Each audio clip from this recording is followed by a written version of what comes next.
Hello students, welcome to I exam B student. My name is Kailash Tiwari. So दोस्तों, आप यहाँ पे देखेंगे नेफिड जो एक national bank for financing and infrastructure development है, उसमें लेटेस्ट रिक्रूटमेंट आई है for the position of analyst. और ये रेगुलर बेसिस पे है, डॉग बेसिस पे नहीं है। एनालिस्ट की पोजीशन रेगुलर बेसिस पे है।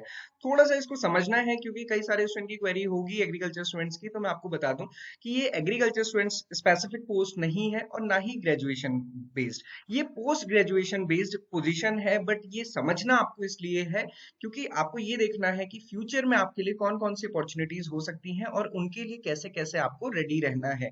मतलब आप अपने आप में कैसे वैल्यू एडिशन कर सकते हैं, चाहे वो एमबीए हो चाहे पोस्ट ग्रेजुएशन हो।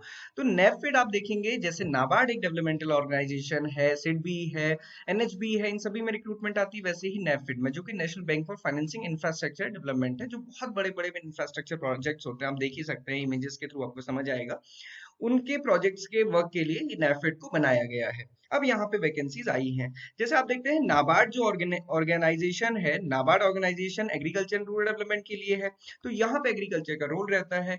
वैसे ही यहाँ पे देखेंगे इंफ्रास्ट्रक्चर से रिलेटेड है, और इंफ्रास्ट्रक्चर किसी स्पेसिफिक सेक्टर के लिए नहीं होता बल्कि सारे ही सेक्टर के लिए होता है।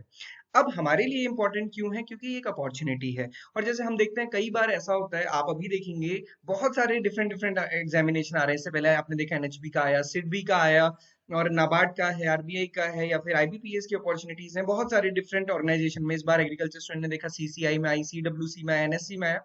तो सभी जगह अपॉर्चुनिटीज आती हैं। ऐसे में हमको एक चीज ये देखना है कि हम कैसे एलिजिबल बने, कि हमें कुछ स्पेशल हो ताकि हम इस पोजीशन के लिए बिल्कुल परफेक्ट हो जाए।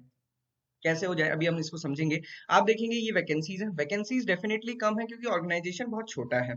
ओके, यहाँ पे आप देखेंगे स्पेसिफिक स्ट्रीम्स में वैकेंसीज हैं। यहाँ पे जनरल एडमिनिस्ट्रेशन में सारे ही स्टूडेंट्स अप्लाई कर सकते हैं, और इसकी वैकेंसीज टोटल 7 है। यहाँ पे ग्रेजुएशन नहीं, पोस्ट ग्रेजुएशन चाहिए होता है। ओके, पोस्ट ग्रेजुएशन चाहिए सभी में। और अगर आप देखेंगे, डिजायरेबल है डिजायरेबल में पोस्ट ग्रेजुएशन है, और प्रिफर्ड में आप देखेंगे तो एक्सपीरियंस है, तो वो भी आपका चलेगा। इकोनॉमिक्स की पोस्ट है, आप देखेंगे एक पोस्ट इकोनॉमिक्स में है अगर आपकी पोस्ट ग्रेजुएशन है। यहाँ पे कट ऑफ जो है, एलिजिबिलिटी डेट है, वो है 1 अक्टूबर 2023। एज है 21 ईयर से मैक्सिमम 32 ईयर्स। आप ये देख सकते हैं, इसके बीच में आपकी एज होनी चाहिए। एजुकेशन क्वालिफिकेशन को अगर हम एक बार देखें, और वो भी जनरल एडमिनिस्ट्रेशन की देखें क्योंकि मैक्सिमम स्टूडेंट इसमें एलिजिबल हो पाएंगे, तो आप देखेंगे post graduate in any discipline from a recognised university. मतलब पोस्ट ग्रेजुएशन आपको चाहिए कैसा भी हो। बट इसके साथ साथ कुछ चीजें आपको देखने की जरूरत है। इसमें सबसे ज्यादा कौन से ऐसे स्टूडेंट्स हैं जो एलिजिबल है? आप देखिए, लैंडिंग एंड ऑपरेशन में एमबीए फाइनेंस, आप देखिए रिस्क मैनेजमेंट में एमबीए फाइनेंस, आप देखिए इंटरनल ऑडिट एंड कंप्लायंस में एमबीए फाइनेंस, आप और जगह भी देखेंगे अकाउंट्स में एमबीए फाइनेंस। मैक्सिमम जगह आप देखेंगे एमबीए फाइनेंस। यहाँ भी देखिए इन्वेस्टमेंट एंड ट्रेजरी में एमबीए फाइनेंस। मतलब जैसे हम कहते हैं कि बीएससी एग्रीकल्चर एक स्पेसिफिक डिग्री है, जहां पे एग्रीकल्चर की पोस्ट आएंगे तो केवल बीएससी एजी स्टूडेंट्स अप्लाई होंगे।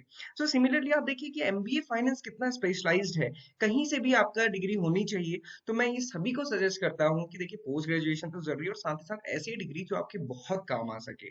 सो एमबीए फाइनेंस एक बहुत अच्छा ऑप्शन होता है। तो ये जस्ट एक अवेयरनेस के लिए भी है कि आप जब अपने पोस्ट ग्रेजुएशन करते हैं तो इन सारी चीजों को जरूर ध्यान में रखिएगा। ओके, आगे बढ़ते हैं इसके नोटिफिकेशन की तरफ। तो यहाँ पे आप देखेंगे सैलरी जो है वो 14.83 लाख रुपीस का पैकेज है, 20% ऑन फिक्स कंपनसेशन भी है, और भी जो बेस परफॉर्मेंस के बेसिस पे बहुत सारे यहाँ पे बोनस वगैरह सारी चीजें रहती हैं। ग्रुप इंश्योरेंस, जो बेनिफिट्स होते हैं, या फिर हम कह सकते हैं अलाउंसेस हैं, वो सारी चीजें रहती हैं। तो ये काफी अच्छी जॉब है। ग्रेड पे भी आप देखेंगे काफी अच्छा है। पोस्ट ग्रेजुएशन की बात है तो डेफिनेटली अच्छा है। एग्जामिनेशन का स्ट्रक्चर क्या है? Reasoning, English and DI. तो यहाँ पे 40 क्वेश्चंस 40 मार्क्स।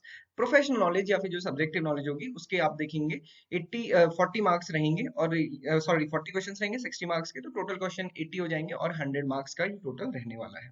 तो ये स्ट्रक्चर है एग्जामिनेशन का।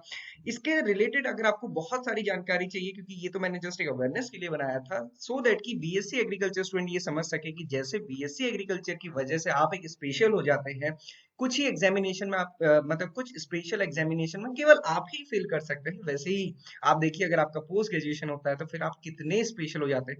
अभी सोचिए कि किसी स्टूडेंट का बीएससी एजी प्लस एमबीए फाइनेंस है, तो वो कितनी अच्छी अपॉर्चुनिटी उसके लिए सारी रहेंगी। सो ये चीज थोड़ा हमें ध्यान में रखना है जब भी हमें अपने आगे फ्यूचर की प्लानिंग करनी है। So this is all for this particular video. किसी भी डिटेल्ड क्वेरी के लिए आप हमारी टारगेट आरबीआई चैनल को फॉलो कर सकते हैं, जहाँ पे सुशील लकड़े सर आपको इन सारी चीजों के बारे में बताएंगे। So again, this is a good opportunity. Important है, अगर कोई भी स्टूडेंट इसमें एलिजिबल है तो आप इसको जरूर कर सकते हैं। नाबार्ड वाले स्टूडेंट्स अगर पोस्ट ग्रेजुएशन है तो जनरल एडमिनिस्ट्रेशन में अप्लाई कर सकते हैं, बाकी स्टूडेंट्स भी आप देख सकते हैं। और इम्पोर्टेंट ये है कि फ्यूचर के लिए आपके बहुत एक अच्छा सोर्स हो सकता है। इसके अलावा अगर नाबार्ड ग्रेड ए फेज 2 की आप प्रिपरेशन कर रहे हैं तो डिस्क्रिप्टिव की प्रिपरेशन हमारी ऑलरेडी स्टार्ट हो चुकी है, लाइव क्लासेस भी स्टार्ट हो चुकी हैं, आप हमारे कोर्स को ज्वाइन कर सकते हैं। और साथ ही साथ मॉक टेस्ट आपको फ्री हमारी वेबसाइट पे मिलते हैं। This is all for today, thank you for watching this video and have a great day ahead.